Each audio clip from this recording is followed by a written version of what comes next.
Welcome to Al Bernstein Unplugged on Boxing. In a 40-year Hall of Fame career, Al has chronicled some of the greatest moments in boxing history. On this podcast, you get to hear him expand on those memories and talk about the current news in the sport of boxing. You also hear Al interview some of the biggest names in the sport. Here's Al Bernstein Unplugged. Hi, everybody. Thanks for joining us on this episode of our show. And I think it's going to be a very interesting one because we have as our special guest Julian Williams, who is the former junior middleweight champion of the world. Not only is he a terrific fighter, he is a very, very interesting young man who has many, many diverse interests, even beyond the sport of boxing. But we will certainly talk to him about his boxing career, both past, present, and future, and get his thoughts.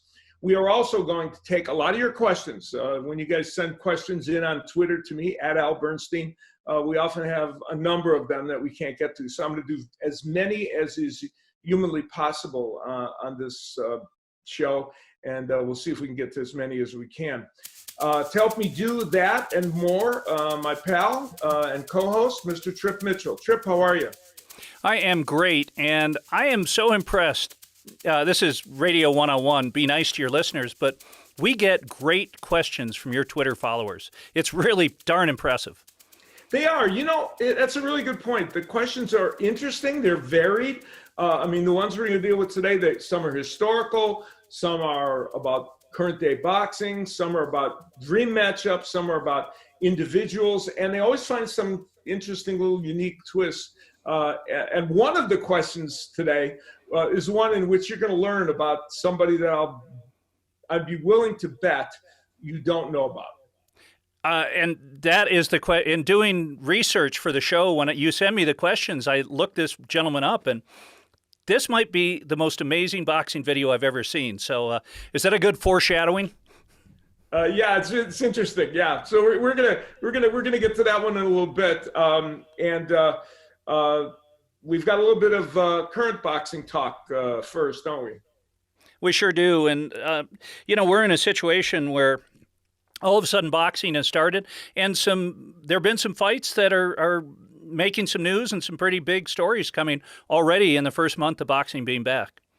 There are. You know, we saw this past week Miguel Berchelt, the WBC super featherweight champion, defend his title and do so very convincingly. He is one of the most exciting fighters in the sport. He's 38-1 with his record 33 KOs in those 38 wins. So he is a very talented 28-year-old who was ticketed before the pandemic hit to take on Oscar Valdez. And Oscar Valdez, of course, the former featherweight champion, a 29-year-old with a 27-0 record, who had a terrific fight in 2018 with Scott Quigg, in which he defended his title. And it was a great fight, but he got his jaw broken in that fight and had to spend a long time rehabbing. He's since had 3 fights. The last one was against Adam Lopez, in which he struggled a little bit. But he ultimately got the win. He's training with Eddie Reynoso right now, the trainer of Canelo Alvarez. And this is a matchup that now is back on the boards. After Berchelt defended his title, their Top Rank Boxing that promotes both of them is now actively working to create that match, perhaps for later this year. And I think all boxing fans want to see it. It's one of those fights that has the makings of just a terrific matchup. Berchelt, a real slugger, a very, very active fighter. Valdez likes to get in the trenches and bang away, but he's a little more effective when he acts as the boxer puncher, which he has been trying to do now, working with Eddie Reynoso. And so with this 3-fight winning streak, albeit one in which he was tested by Adam Lopez, he's hoping it gives him momentum coming in against Berchelt. But that is a fight that, when boxing fans think of fights that could happen in the near future, that's one that I think is very high on the list. I am really looking forward to it. And Berchelt kind of helped set up the fight with his title defense. Now, you referenced questions before. Well, real quick, before we get to the questions, you just mentioned something, a fighter coming back from a broken jaw. Is that on injury front for a boxer? Is that about as bad as it gets? Well, yeah, because part of it is you have a long period of, obviously, of recuperation, and it kind of puts you on hold, obviously. Many fighters have come back from broken jaws. Ali famously, in his second fight with Kenny Norton, had his jaw broken in like the third round, fought through to the end of that fight, and his recovery time, not surprisingly, Ali was astonishingly resilient. His recovery time wasn't that long. But many fighters have had broken jaws and come back, but it's a daunting injury to be sure. And it took Valdez quite a while to recover, and then they matched him pretty soft when he came back, although Adam Lopez is a pretty good fighter, and we saw him even fight after in this post-pandemic period. So yeah, it's a serious injury. There's no question about that, but one that boxers can recover from. Okay, and thank God sportscasters don't have many broken jaws, because we'd be in trouble. No, not too many. Although we're not sure. Barry told a story about Larry Merchant and Don Dunphy almost getting into a fight, so we could have had a broken jaw there, but we didn't. My father-in-law figured out how old Dunphy was in that situation and got a big kick out of it. Yeah, he did the math, and Dunphy was not early in his career when that happened. That's a great story. He was, and of course we think of Merchant as older because we know him older now, but he was much younger man at that time. So, and that story, by the way, was one that resonated on social media. I got more tweets and more comments on that than almost anything in that show. And by the way, I have to say that our last episode with Barry Tompkins, that was actually one of my favorite interviews that I've ever done in all these years with anybody. It was so enjoyable. And it was so much fun to watch, and you guys clearly have so much like and respect for each other, but he is a fountain of great stories. He is, yes. And he's such a good storyteller and so charming. So that was a lot of fun. Okay, great. Our first question from Patriot Q. Is it time to ban Big Baby from the sport of boxing once and for all? Yeah, Big Baby Miller, who was tested positive again for a banned substance. This is the third time, twice in boxing and once in kickboxing, and was going to fight on a top-ranked card. They are now promoting him, and now he is he can't have that fight, and the Nevada Athletic Commission will have to adjudicate what punishment he should get. Many are calling for him to be banned from the sport completely because of the number of times that he has tested positive. You have to believe that a lengthy, and I mean lengthy, suspension would be in order at the very least. Third time that he has tested positive for these banned substances, and you reach the breaking point where you say to yourself, how many chances are you going to give somebody? So I personally think at the very least a 2-year suspension, if they can go that high, and then if somebody told me that he was going to be, I doubt that you could ban him from the sport completely at this juncture, though you can make a case for that, but certainly a long, long suspension. So if a fighter has a Nevada suspension, do pretty much the other commissions around the country respect that? Yeah, they will respect the, there's a federation of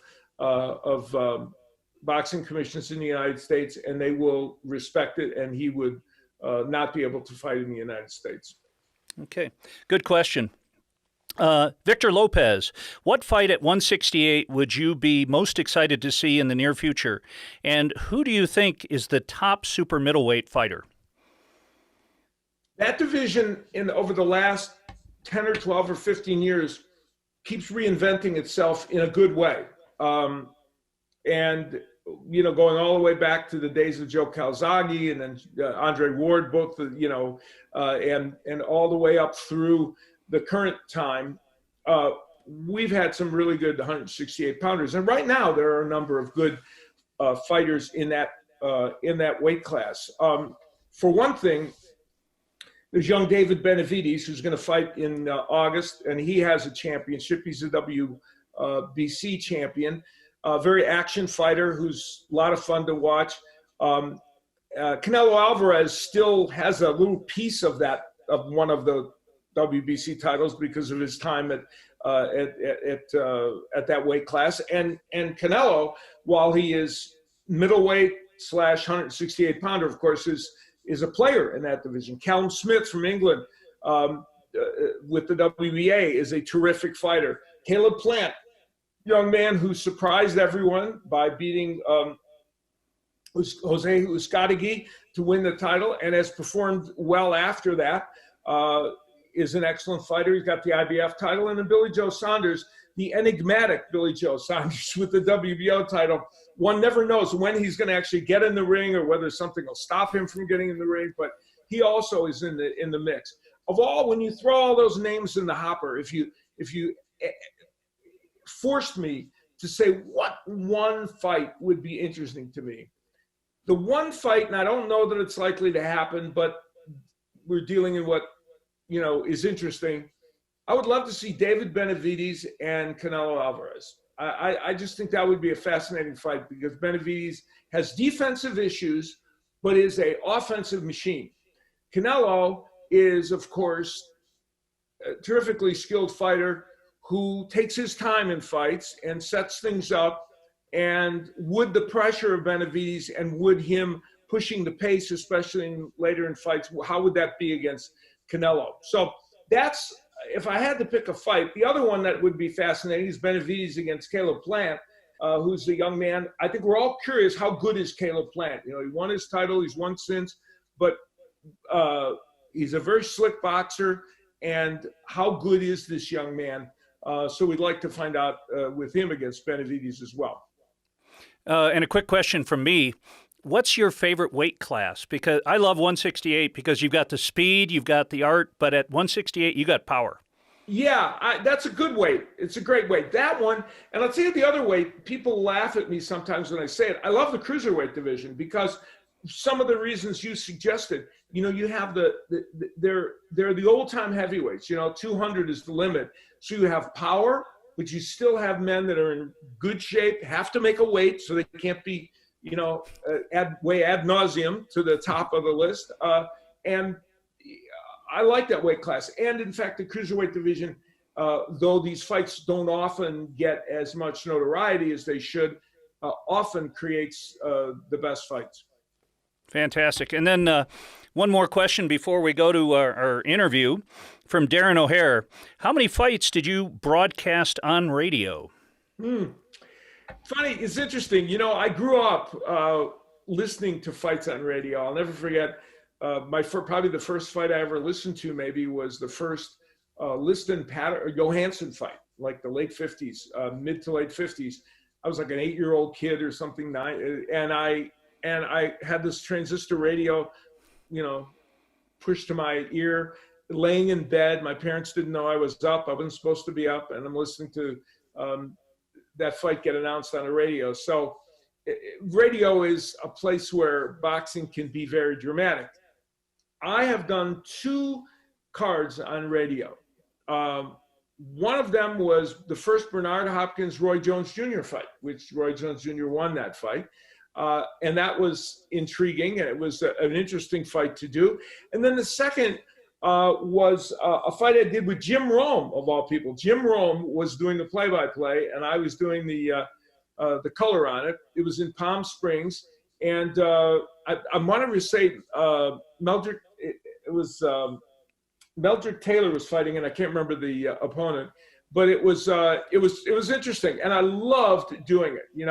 And in radio, there's even more of a premium for your color commentator. You just have to jump in with a quick comment because clearly people aren't seeing what's happening. So they rely on the play-by-play man to tell them what's happening. So if you're a color commentator and you're talkative, while I don't think it's a good idea on TV either, it's really a bad idea on radio. So you have to, get in and get out as quickly as possible. But it was fun doing those 2 fights on radio.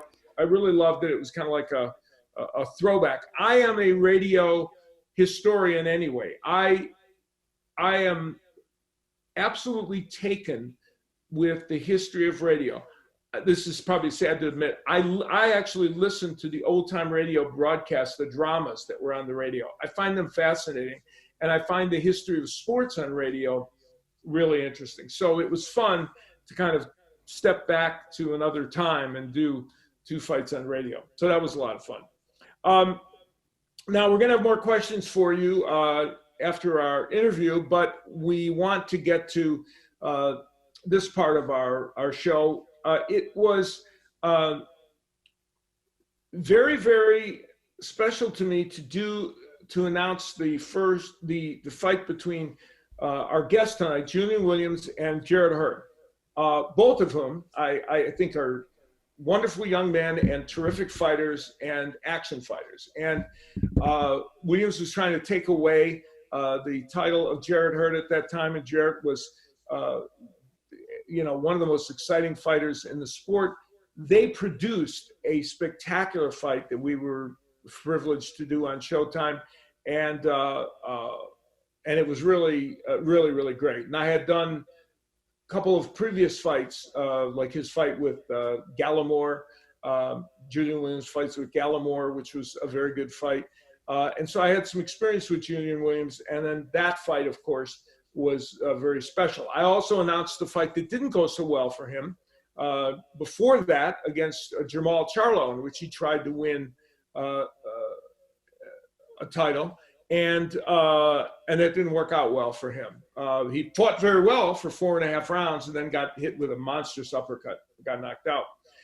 So I had enjoyed announcing Julian Williams' fights, and now I enjoy watching him on Twitter and interviews, etc. And so I wanted to get him on the show. And here is our conversation with J-Rock, Julian Williams. We're now joined by J-Rock Williams, Julian Williams, the former junior middleweight champion of the world, a fantastic boxer, and a very interesting man, which is why we wanted to have him on the show. Julian, thank you for joining us. Thank you guys for having me. Yeah, this is fun for me because I was privileged to get to announce several of your fights, and you are always an entertaining boxer, and we always enjoyed interviewing you before the fight, so I knew it would be fun to chat with you. I wanted to give people a little bit of an idea if they don't know about you. You have done some extraordinary things in your life, not the least of which is conquering a very, very difficult childhood in which you were essentially parentless and had to spend a good portion of your childhood in Philadelphia in a shelter, and you did not have the best of circumstances. How much resilience and resolve did it take to get past that time? You know what, man? It's hard for me to say now because I'm past it. But like I tell people all the time, you probably heard me say this before, but it's not like the things I was going through is not necessarily abnormal coming from where I come from. Right. So you might go to school and you might be in a classroom with 30 kids and 10 of them are going through the same thing. So you don't really know how tough you have to be. How tough you are until you have to be that tough, you know what I mean? So, I mean, it's I could sit up here and say, well, I had to do so much and it was so hard, you know what I mean? And make myself seem more special than what I really am. But when you really don't have a choice to go through things, you just go through it. You grow through what you go through. And that's exactly what I did. And you're pointing out that one of the things that in a way may have helped you a little bit is it was somewhat normalized because some of the kids you were with were going through similar things. So, and some of them possibly even worse. Worse, you know what I mean? But I mean, how did I come out of it and make it to where I made it to? I just had a goal and I had a vision. You know what I mean? Even as a little boy, I'd always envisioned on the things that I wanted. I always envisioned how I wanted to live. You know, I always envisioned I wanted to be a champion and be financially stable and to be honest, I wanted to be rich. You know what I mean? And I figured that boxing would be the quickest way to get there. So I got to working. The man that has helped you so much, Stephen Breadman Edwards, who's your trainer, how much of an influence has he been generally on your life beyond boxing? He's been a big influence, because he basically, laid the groundwork on how to work hard and doing the right thing and what I mean, and not cutting no corners and stuff like that, and stuff that my former trainer instilled in me as well. But Stephen Edwards just took it to another level, and he just helped me out so much with God, my career from the beginning, and it's worked out good, man. It's been a successful relationship. Yeah, he's a great guy. Like you, he's very interesting, and like you, is one of the great Twitter handles to follow, and we'll talk about that in a little bit. You were, of course, able as a boxer to reach that goal that every boxer has to become a world champion, and that was in 2019. I remember calling that fight when you fought Jarrett Hurd in what was one of the most exciting fights of that year or any year. It was brilliantly fought by both of you, and you emerged victorious. That had to be an amazing feeling for you. I would say, other than having my two daughters, this probably was the best feeling I ever felt. That's a good way to put it. I can't think of no other feeling that felt better than that. Pretty amazing. And that match was hardly easy. Jarrett Hurd is a handful, and at that time especially was, junior middleweight champion of the world, and he is as resilient and rough a fighter as there could be. One of the things that you did in that fight that was pretty amazing was you were able to get, one of the things about him is he's a hard puncher and his work rate is relentless. And you were able to match both of those things and stand up to his power as well. Right. Yeah, man, Jarrett Hurd, man, he's a hell of a fighter. He throws a lot of punches. He's like a big body. You know what I mean? Like, yes, very big junior middleweight. Yeah, he's a big body. But he had a lot of deficiencies and a lot of holes that I thought I could exploit. And I thought I did that. But with that being said, he's still it was a tough fight. Like, to the last bell, he tried to win. Yeah. I always say it's extremely hard for a man to come out round after round after round and keep trying to win when he's being dominated. And that's why I got so much respect for him, because he didn't give in. 80% of the fighters that get dominated like that, they'll just give in and just pack it in and just not necessarily get knocked out, but just like try not to get knocked out and fight to survive. And he fought to win all the way through. So I got mad respect for Jarrett.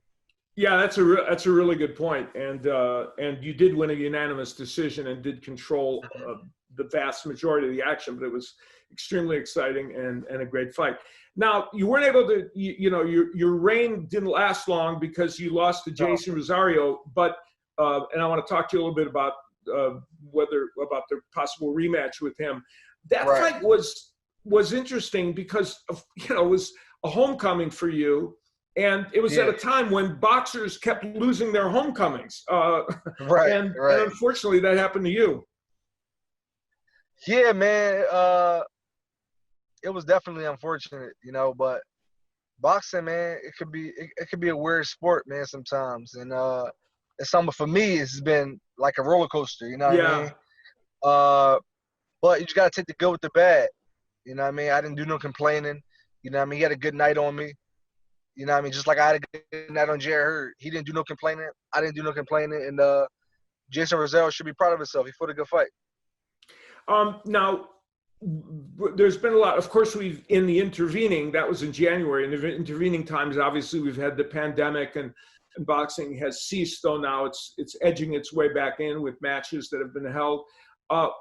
What do you anticipate trying to get a rematch with him? I believe you had a rematch clause. I did have a clause, but instead of going to a direct rematch, an immediate rematch rather, I decided to get the the scar tissue on my face cleared up, because that was one of the factors. I got cut in the fight really, really early. I think it was like the second round, and it's a cut that been bothering me over the past 3 or 4 years. I actually got scar tissue under both eyes. Oh, okay. So I said, I wanted to play it smart and go get the surgery done, because I plan on at least being in boxing until I'm 35. I just turned 30 in April. So, you know what I mean? I probably should have got it done after the Jared Hurd fight, but I ended up getting another surgery. I just think over the years, you know, I've been fighting since I was 12 years old. Yeah. And I've never had a surgery. I never had broken any bones. You know, I think I ruined my hands a little bit. Like, I had I pushed the caps back on my knuckles a few times. But other than that, I never really had any surgery. So I think over the course of time, like, the body starts to get a little bit wear and tear. So I wanted to start clearing some of that up before I jump right back in, you know, and take a rematch. So have you had the surgery already? Yes, I had it. Yeah. Okay, so you're in the process of healing. When you and what you're saying is that rematch may or may not be available right when you come back, so you may have to fight a different fight. No, I have a direct road back to get my titles back. So I'm. So when you're healed up, it's very conceivable you could be rematching with Rosario. I'm gonna be rematching with whoever. I'm gonna be fighting the world champion to get my titles back when I'm ready. All right, yeah, whoever that may be, right? Yeah, whoever it may be. All right, and I'm sure you like. What do you think's the timetable? What have they told you about what's the proper amount for you to let that heal? Well, they told me between 4 to 6 months, and I got it done February 28th. Okay. But they told me 4 to 6 months before I could even start sparring in the gym. But just so happened the pandemic hit right after. So, I mean, it's affecting me because it's affecting the world. But as far as my boxing career, right, it's not really affecting me because I was going to be down anyway. But I'm just healing, waiting. Yeah. So this time off would have happened for you in any case, as you point out, bigger ramifications, but still. You are, well, we'll all look forward to seeing you back in the ring, that's for sure, when it's appropriate for you and when it's healthy, because you've been one of the most exciting fighters in the last 5 or 6 years in the sport. You're also, I think you are one of the best Twitter people to follow. You're one of the best Twitter follows that is there. And part of the reason why you're interesting to follow is because you talk about everything, which I like, because I like to do that on Twitter too. You talk about movies, you talk about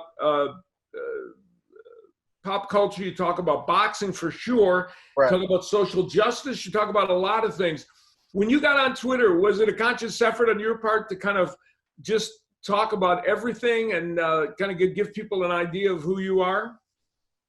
Yeah, you know what? When I got on Twitter, I didn't really take to it that much at first because I'm more, but I think with Twitter, it's hard to say. I wanted to like let people know that people think that we athletes and we fighters that's all we can do. That's all we can talk about. Right. You know what I mean? So I kind of like it's more boxing is my life, but it's other things outside of boxing that I take an interest to. You know what I mean? And some things that I talk about, I don't necessarily take interest to, like politics. I'm not interested in politics, but some things just slap you dead in your face, and you have to talk about them. Right. Because quite frankly, I don't like a lot of things. So I just express myself on Twitter, and I try to not offend nobody, but sometimes the truth offends people. Well, at least what I think is the truth. Right. What I feel like is the truth at the time may offend some people, but it's never mine. That's never my intent. Well, you feel the need to be a citizen as well as a boxer. I saw one of your recent tweets is a movie that I want to see that's on Netflix, the Spike Lee movie. The Five Bloods or something like that. Right. You gave it a big review, didn't you? That's an amazing movie. That's probably one of the best movies I've seen within the last, I'm going to say, 5 years. Wow. And I'm a movie watcher. I go to the movies. I watch a lot of movies. That's a great movie. Spike Lee did a great job. He's probably an underrated director. When you look at all his, I mean, I don't know if he is underrated. I think most people understand he's very talented, but his body of work is amazing. We just watched, we revisited Malcolm X, which Amazing movie. Yeah, wonderful movie, phenomenal movie. I mean, it's a brilliant epic, and I had seen it, before, but I hadn't watched it in a good 6 or 7 years. And interestingly, my wife had never seen it, and we revisited it, and it was miraculous, wasn't it? Yes, it's a great movie. Denzel Washington did a really good job. He was astonishing, yeah, as if he would do anything else, right? I mean, he was pretty amazing. Speaking of classic performers and people that have given us great performances, you are a real boxing fan, and you like the history of the sport as well, and you often refer to fighters from the past. But I don't think in any of our interviews with you, I've ever really asked you about who your favorites are. Who are some of the boxers that really made a huge impact on you? Okay, so I never had one specific favorite fighter. Yeah, there's usually a bunch, right? I had like a bunch of fighters that I really took a liking to. So right now, I like Juan Estrada. Yeah. He's probably my favorite fighter right now as we speak. I'm a huge Guillermo Rigondeaux fan. A lot of people, he turned a lot of people off, but in his prime, that man was a bad man. Growing up, I was a really, really huge Bernard Hopkins fan mainly because he was from Philadelphia, and I would see him around the gyms, and when I was a 14, 15-year-old kid, I could see him in the gym, and I could see him on HBO, cursing out Larry Merchant. It lets me know that, you can make it coming from where I come from. So I liked him for boxing reasons and for motivational reasons. Muhammad Ali to me, is the greatest fighter to ever live, not just for boxing, but for the things he did outside of the ring with the civil rights movement and stuff like that, and being so outspoken and, just standing up for his people. He's just an amazing human being, amazing person. The best, just all-around boxer has to be Sugar Ray Robinson. Yeah. Sugar Robinson is an amazing fighter. Can fight anytime. I got so many I can go on for. I got so many fighters. That's a pretty good list, and for a variety of reasons. And you spanned the decades going back. Yeah, which is pretty good. You one of the tweets you sent recently had an interesting comment in it. It was funny too. In fact, I'm gonna read part of it. You commented on the fact that there's probably too much emphasis these days, or somebody had written a news story saying that there was too much emphasis on the undefeated records. That undefeated records seem to denote, perfection or whatever. And you made your tweet was, you said, some strikingly handsome kid from Philly was saying the exact same thing last year. And I'm guessing I know who that strikingly handsome kid from Philly was. And you are, it is something in boxing that I think the sport is kind of learning from mixed martial arts and from UFC and Bellator, that an undefeated record is not the ultimate, it never has been in the sport in the old days, and it shouldn't be now. I agree. I honestly don't think boxing is learning from MMA and mixed martial arts. I think they're being reminded, because pre-Mayweather era, it wasn't like this. Yeah. I forget who BoxRec I was just looking at the other day. Oh, Kid Gavilan. And I was looking at Kid Gavilan's record. I think he was like 103 and like 16, or 108 and like 16, right? And I'm looking at his record because my co-trainer, Asim Bea, we were having a discussion about a fighter from Philadelphia that had two of the same names. It was Dick Turner, and it was Dick Turner and someone else. But we thought that we came up with Dick Turner in the gym. We thought that he fought Kid Gavilan, but it was another Turner that kind of like from Philadelphia that actually fought Kid Gavilan. So we looked up his record, and I'm saying to myself, like, wow, this dude is an all-time great from Cuba. He's such a great fighter, and he has 16 losses. if you get 16 losses in today's era, you're considered a journeyman. Yeah. You know what I mean? It's amazing. It's just boxing is just so much different back then than it is now.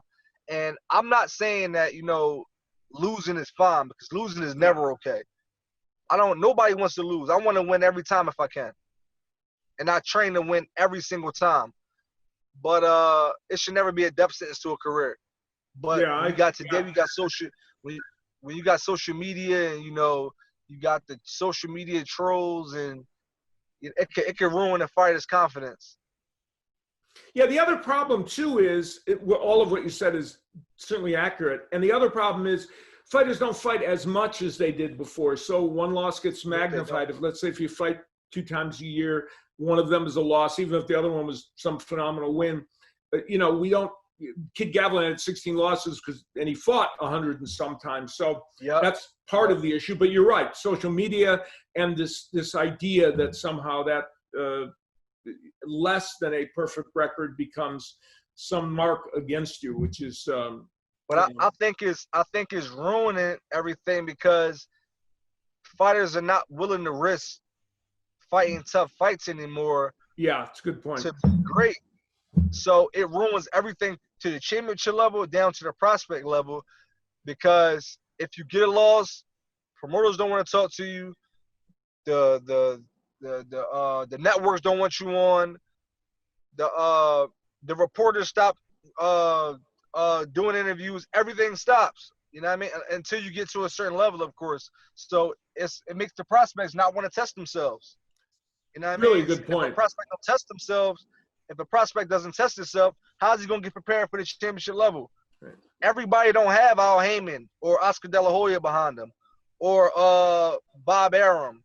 I was just fortunate enough to have someone great like Al Heyman who moved me the right way and stuff like that. I got to get the right fights. I've been on Showtime since I was 10-0. It was the first time I was on Show Extreme. So everybody don't have that. The kid last night, Franco, I didn't watch the whole fight because I fell asleep, but I watched about 4 or 5 rounds of it. He won the title. This kid got 2 draws. He got stopped before. Yeah, and yet, and then he got the opportunity to win a title, and he did. Yep. So just because you win, just because you lose, that doesn't mean you can't win. Just because you win, that doesn't mean you can't lose. Yeah, very good point. Very good point. I'll just keep you for a minute or two more. But I wanted to, you had a very intriguing, again, I'll go back to one of your tweets because it's a great way that you communicate with everyone. You talked about the fact that you said, if I had a job, you were talking about the fact that in this time we're living in, they're turbulent times, and the country hopefully is reprioritizing in how it feels about things like behavior of police, racism in general, and many, many different parts of social justice. And you made a very interesting point that I have not really heard somebody else make, and that is you were talking about how people at the workplace are having some pretty interesting water cooler conversations these days, and some of them might not be totally amiable. And you made the point that you don't go to I don't go to an office myself and go to a job. You don't do that. You said if I did have a job, I probably wouldn't have a job. It's an interesting question, isn't it? Yeah. I mean, I'm sorry. What was the actual question? Well, the question is, I guess basically, you were pointing out that these people are having fascinating conversations, and some of them are all not always easy conversations. Are these conversations we need to have at this point? I think we're past the conversation. I think. That's a good way to put it. We've been having conversations for 400 years. The people in charge know what's right, and they know what's wrong. Yeah. So I don't really want to have conversations anymore. That's just me. You know what I mean? This country is, it's not in a good place right now. It's never really been in a good place, but I think now within the town we're in, you know, you get to see it's not just police brutality. It's so many different forms of systemic racism, you know, from that's from down the line, from literally from hundreds and hundreds of years ago, that's still in effect today. Like I think some guy that I follow on Instagram, he put a video up about defunding the police department, and that how we mean like taking money from the police department. And he was saying that could fix the problem. Now, I agree with everything he said, but that's just not that's not the only problem. That's just one problem. Now, what I said to him was, and it wasn't an argument, it was just a comment. Right. He's at a really good page, and he's very insightful. So what I said to him was, so if we're going, you just can't start there. So we understand that poverty equals crime rate. When you put people in poverty, crime rate goes up. Now, I understand that the prison system is a $1 billion industry. So when you put people in poverty and the crime rate goes up, people go to jail. And it's like an order almost. You know what I mean? So if they're making billions and billions of dollars off people going to jail, it's actually the plan is working how the powers that be want it to work. So why would they change it?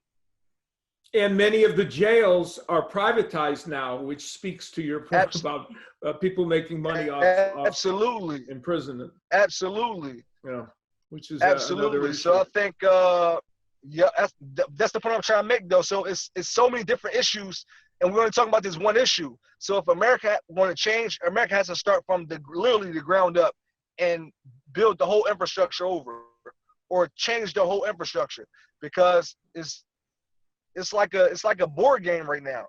If you ask me, it's working exactly how the powers that be want it to work. It's just, yeah, well, and it's a systemic. When people talk about being a systemic problem, you just described it accurately. It's a systemic issue, and fixing one issue doesn't fix everything. Hopefully, I mean, I think it was Cory Booker the other day, and talking about the fact that people are advocating for, speaks to the point you made, talking about commissions. And he said, we're past the point of commissions. We've had many commissions. Right. We've studied the problem. We need action. So, right. We know that everybody knows the problem. Everybody knows the problem. We want to talk about the solution and get to working on a solution. I'm tired of talking. Hopefully that will happen, and in short order, that's for sure. This has been a delight to chat with you. I'm glad we got a chance to visit, and I wanted people to see you, hear you. Not everybody gets to hear you all the time, and understand you're an interesting man, and not only are you an exciting fighter, but you're an intriguing guy as well. Thank you. I appreciate you. All right, Julian, really good to talk to you, and good luck in your comeback. We're all anxious to see you fight real soon. We know that you got to be healthy when you fight, and hopefully that recovery will go well. It's going well. Thank you. I appreciate it. I'll be two-time champion again real soon. All right. Hey, take care, Julian. Thanks again. Yeah, you do the same. Yep. Thanks. So that was our talk with Julian Williams, in which not only did we get a chance to visit with him about his past and his career, but also got a news update from him on his return, that he is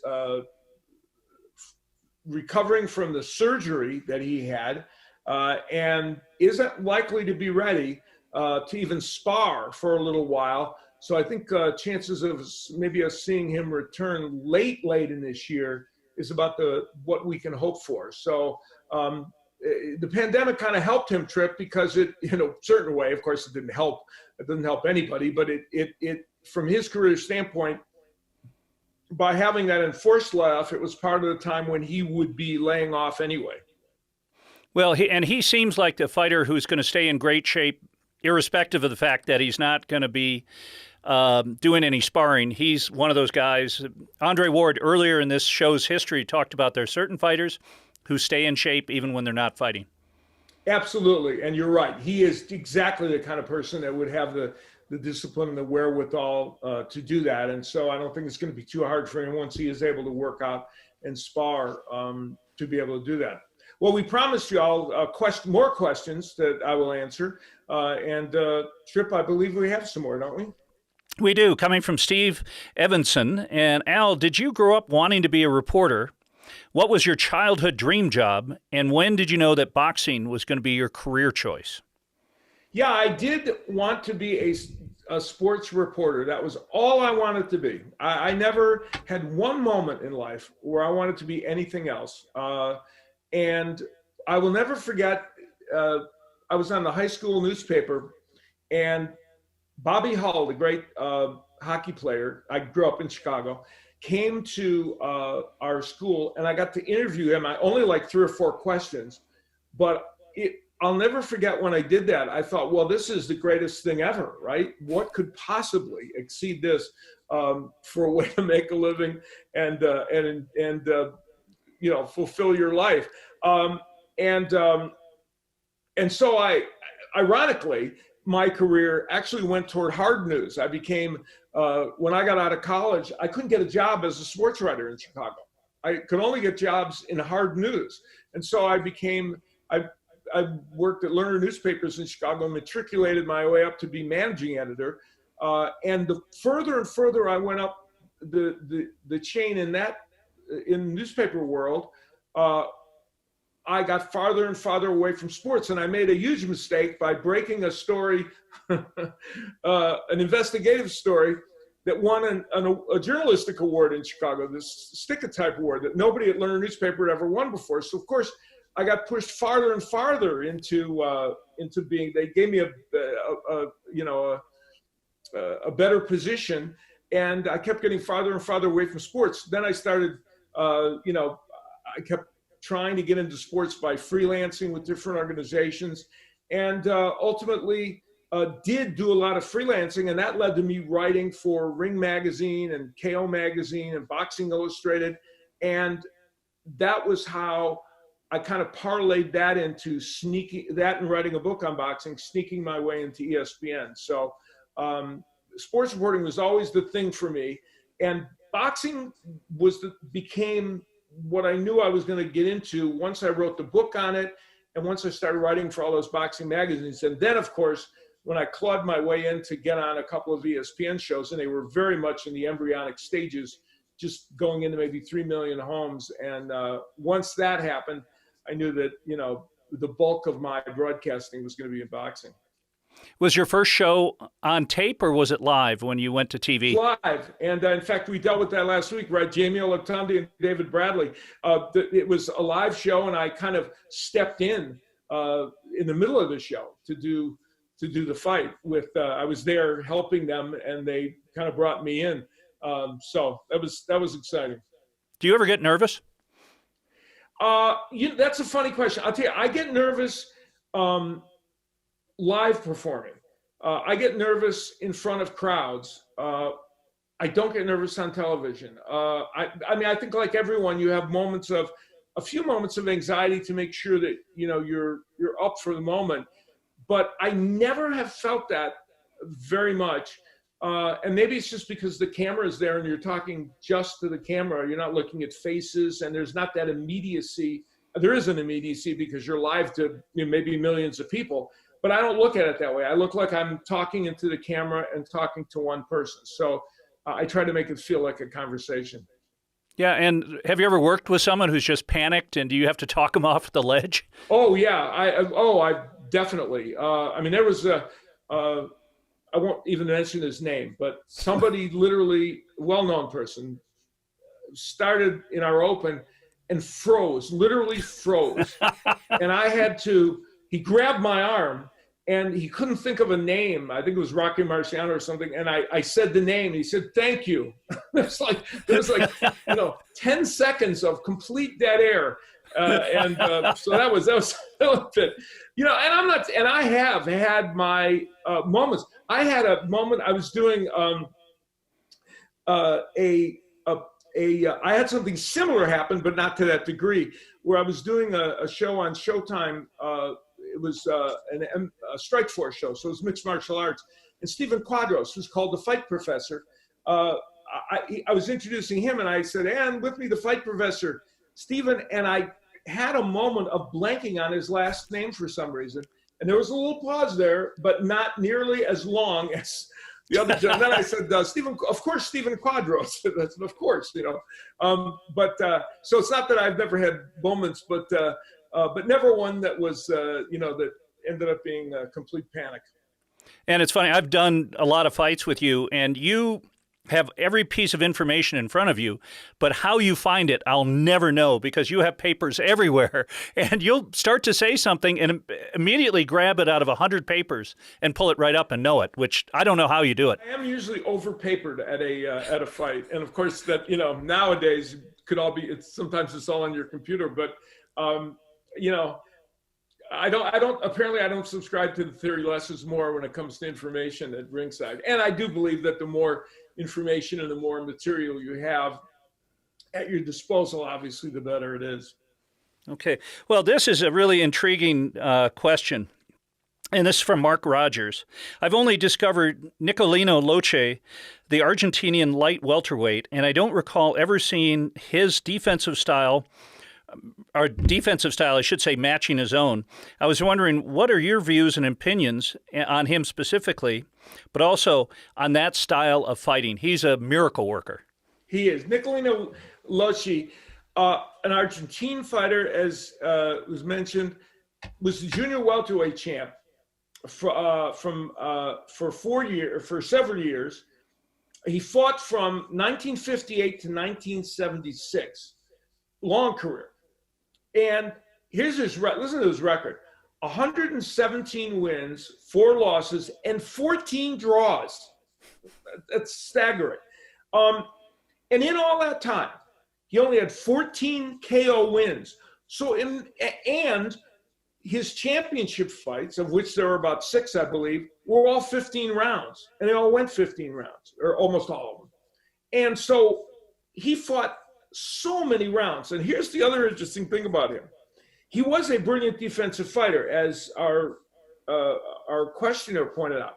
He would put his hands down in front of him and push his head out and dare you to hit him. And mostly people never did. He was brilliant. And the part that's fascinating about that is he was not a dedicated trainer. He smoked, he drank, he fought so many times that he didn't train that much between fights. And Ray Arcel, the great trainer, one of the greatest trainers of all time, who trained Roberto Duran, said if Nicolino had been a more dedicated fighter, he might have been the greatest fighter that ever lived. And he was, as it happens, a terrific fighter, in any case. And as I said, he had he had the world title for several years. He beat Antonio Cervantes, who's one of the great junior welterweights of all time. And he was, people talk about Willie Pep, and they talk about Floyd Mayweather and Pernell Whitaker and great defensive fighters. This guy was right there with all of them.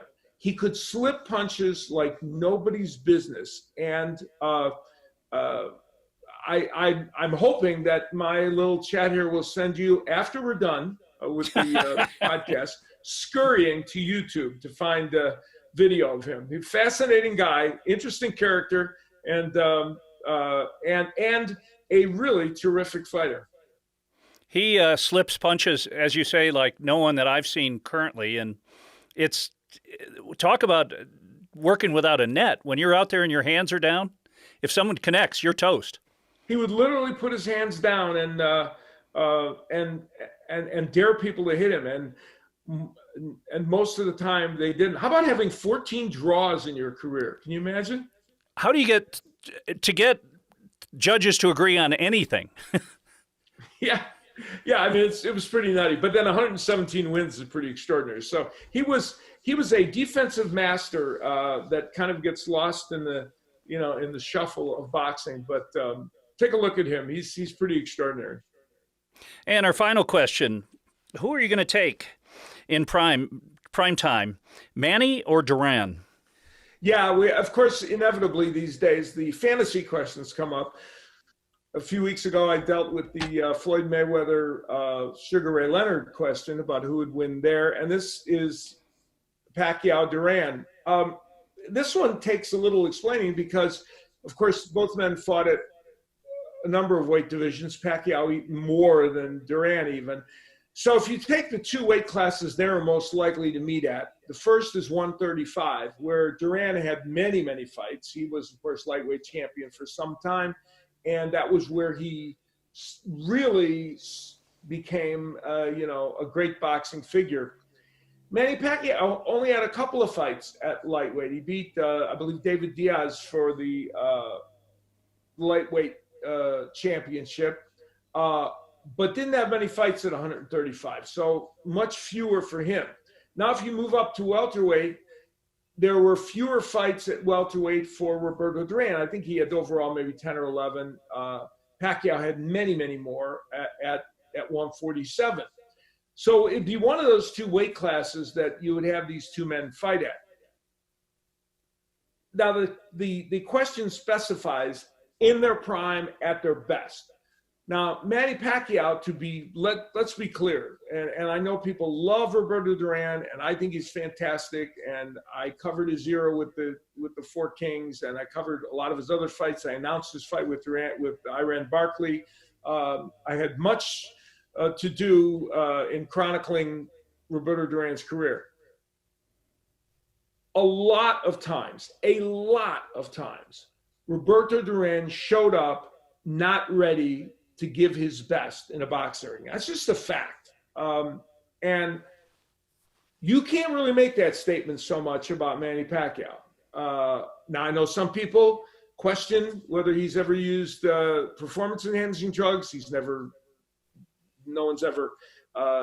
tested positive, and they remain rumors. But whatever the case, he's worked hard to be in shape and ready every single fight. So that's one thing that if they fought several times, I'd probably pick Pacquiao to win more than he lost against Duran, simply because my guess would be if they fought 3 times in their career, Pacquiao would be ready all 3 times. Duran might not. But if you take them in their absolute prime, both men are prepared, ready to fight. At 135, I would certainly pick Duran to win. And probably at 147, I would pick Duran to win. It would be a terrific fight. It would be great, but I would have to lean toward Duran. But again, if they fought in a series of 3 fights over a 4-year period or something, like we often see trilogies, I would probably be more inclined to say Pacquiao was going to win a couple of those fights, 2 out of the 3, because Duran probably wouldn't be completely ready. Were you... Now people will yell at me on Twitter. Is now the time where I give out your home address and what time you want to be woken in the morning? Yeah, give them the home address, the home phone, my personal email, any possible way for people to torture me, and I'm sure they will, because I probably just made both fandoms unhappy, right? Because I suggested Duran might lose in the series of fights, and Pacquiao would lose in an individual one. So congratulations to me. I found a way to make everybody hate me at the same time. So that was pretty good. Time well spent. Yeah. Time well spent. Want to mention that, we've moved to our own YouTube channel for those of you that watch the show on YouTube. So I want you to please subscribe when you watch it. And of course, for all of you listening on Google and iHeart and Spotify and Apple and every place, we appreciate you listening. But if you are on YouTube, make sure you subscribe to our channel. Next week on the show, we're going to have what I think is going to be a fun guesting. Teresa Tapia, the wife of Johnny Tapia, will be on board with Paul Zanon, who co-wrote with her The Ghost of Johnny Tapia, which was published by our friends at Hamilcar Publications. And I'm going to have both them on to talk about that book and, of course, the long-lasting memory and legacy of the great Johnny Tapia, who was a terrific fighter and despite his personal problems that affected himself, was a wonderful guy to be around. So we hope you enjoyed this show, and we hope we'll see you in our next episode. My thanks to Trip Mitchell, of course, as always, for doing a great job of co-hosting, and my thanks to Lee for producing. We hope you enjoyed it. We'll see you next time.